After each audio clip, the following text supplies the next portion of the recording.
Dans cet avion, une centaine de demandeurs d'asile afghans. Les premiers à poser un pied au Kosovo. Tout comme l'Albanie et la Macédoine du Nord, le petit pays a tout de suite répondu présent pour accueillir des réfugiés.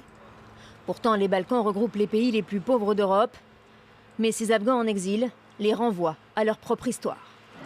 Il y a de nombreuses années, nous avons nous-mêmes été victimes d'un génocide et nous avons été contraints de fuir. Donc, comme je le dis souvent, nous connaissons très bien leur douleur.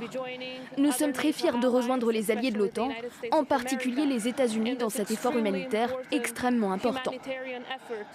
Et ce sont les États-Unis qui ont demandé cet effort aux pays des Balkans. Impossible de leur dire non.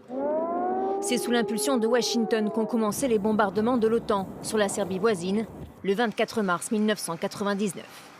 En accueillant des Afghans, les trois pays réitèrent en quelque sorte leur allégeance à leurs parrains américains.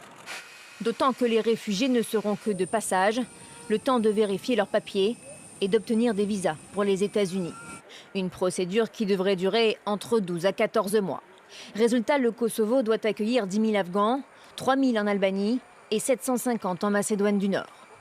Avec ces efforts, Skopje et Tirana espèrent un soutien de Washington pour leur candidature à l'Union européenne. De son côté, Pristina compte sur les États-Unis pour faciliter le dialogue avec la Serbie. Une question reste tout de même en suspens. Que deviendront les Afghans déboutés de leur demande d'asile ?